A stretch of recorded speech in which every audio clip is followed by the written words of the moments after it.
subscribe to this channel. Hi, I'm Gift Ngoma from Lusaka, Zambia. You are listening to the Underestimated Voices podcast. Welcome to the Underestimated Voices podcast, where we amplify the voices of those that have been overlooked and underestimated. Join us as we share their inspiring stories and shed light on the issues that matter most. It's time to give these voices the platform they deserve. Hello. It's always a pleasure to know that you have tuned in, and welcome to the Underestimated Voices podcast. In today's episode, we are going to look at the transformative journey to wellness as we look at mental health, self-care, and stress management. I have a guest who is an occupational health safety and environmentalist by profession, and we're going to talk about the subject that is often overlooked, and that's men's health. As you all know, this is June and it's all about men's health. He is passionate about helping us men to prioritize our mental health. So get ready to empower yourself, transform your mindset, and conquer life's challenges. Let's set sail on this incredible journey of wellness. Ladies and gentlemen, I present to you Mwabi George. Sir, please say hi to our listeners.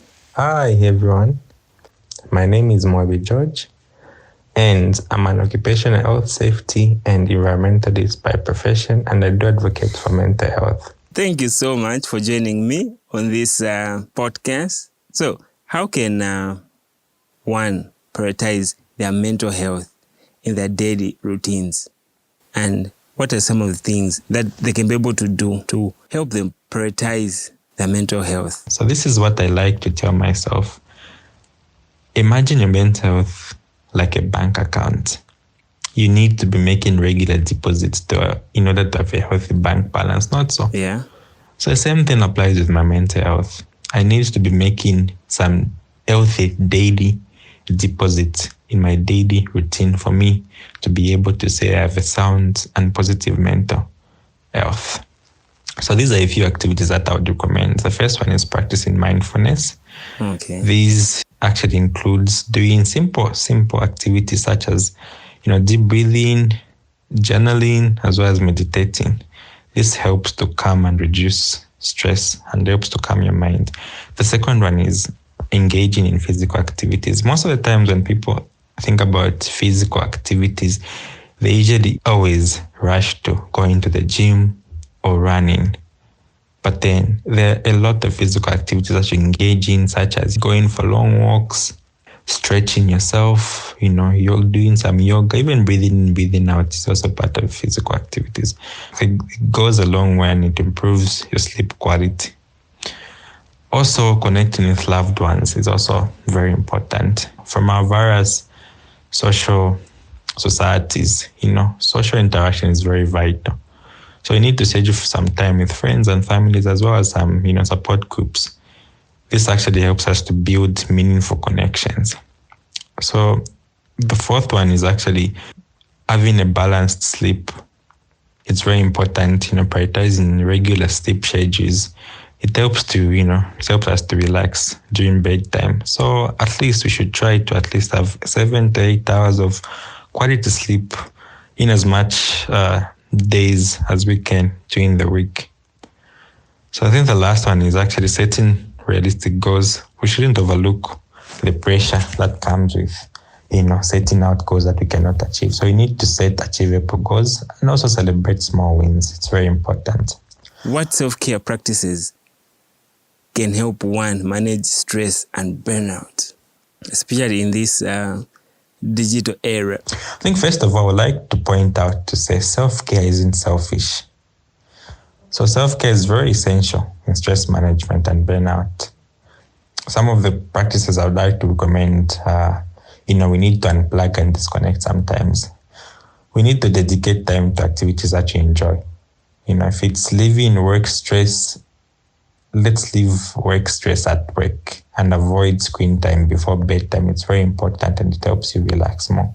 Yeah. Also, spending time with nature, going for walks, in the park or just in the road, hiking or just sitting outside and, soaking in that vitamin D from the sun. It really, really improves your mood and reduces the stress levels. And also pursuing meaningful hobbies, engaging in activities that you find fun and fulfilling. It helps to reduce stress as well. So you also need to learn how to say no. This is very difficult for some.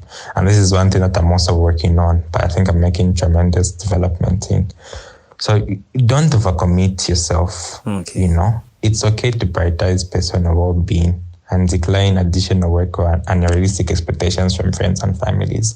This is very important, and I would highly recommend this. And also, I also like to recommend seeking professional help. We need to actually visit our therapists, our counselors in schools, at work, as well as our various society communities, church groups. If we have any mentors, we need to seek them. They can help us in managing stress, anxiety, and depression. So don't hesitate to seek help. We always ask this question because this podcast is about personal development. So can you share a personal experience where focusing on mental health and practicing self-care made a significant difference in your personal life? My personal experience where focusing on mental health and practicing self-care was an antidote to burnout. Well, I think early in my HSC career, I experienced workplace burnout, because I had long hours of work, a toxic environment, as well as just, constant pressure. That took a huge toll on my mental health. So I struggled with sleep, and I think I was anxious. I lost joy in my work.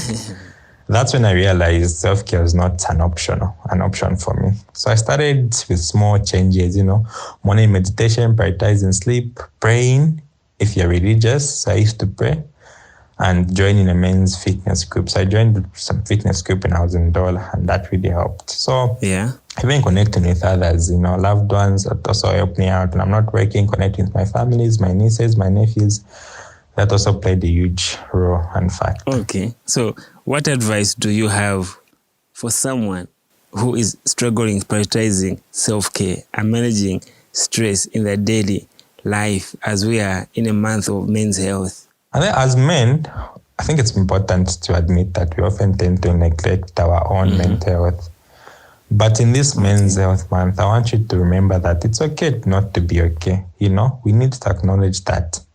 You need to acknowledge your feelings and seek support when you can. Because sometimes you always find it difficult to open up. So find the right people to open up to, and open and pour yourself out. So self-care isn't a sign of weakness as many of us think it is, as our society makes it to be. So it just demonstrates, that you're self-aware, and, it also enhances your strength.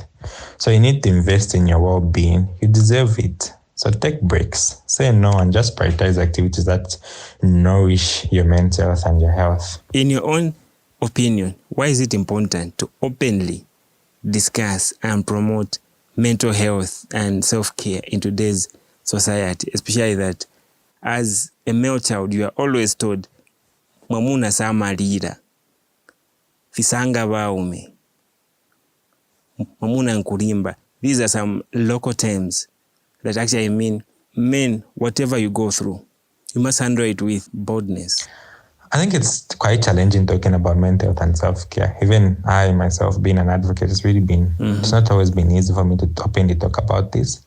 But what I've learned so far and the experience is that whenever I talk about it openly, it is usually transformative to the people that are listening to it. People get to be transformed whenever I deliver a mental health topic to the right audience, of course, those that are willing to accept. So it removes the stigma, and also just encourages people to seek help and just invest in more positive coping ways, when it comes to them experiencing bad mental health. So I think by prioritizing self-care and talking openly about our struggles, we usually create a more healthy and supportive environment around us for both men and women. So I would urge and encourage you to remember Self-care isn't a luxury, it's a necessity. So take charge of your mental health and embark on your own journey to wellness. Thank you so much, Sir George Mwabi. By the way, our listeners, Mwabi, in English, it means albino. Sir George, thank you so much for joining us on the Underestimated Voices podcast. Thank you very much. And to our listeners, we hope you found this conversation on mental health, self-care, and stress management informative and empowering. Remember, taking care of your mental well-being is essential for leading a fulfilled and balanced life. We encourage you to continue exploring ways for self-care and prioritize your mental health every day. Self-care, as Sir George said, isn't just a luxury, but a necessity. Stay tuned for more inspiring conversation, and remember, your well-being matters. Till next time, take care and stay well. As I always say, be you, do you, and mind your own business. Nika face, even this, it shall pass. May God bless you.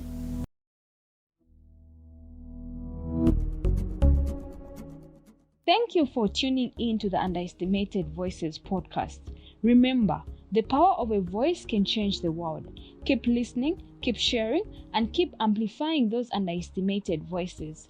Together, let's make a symphony of stories that resonate far and wide.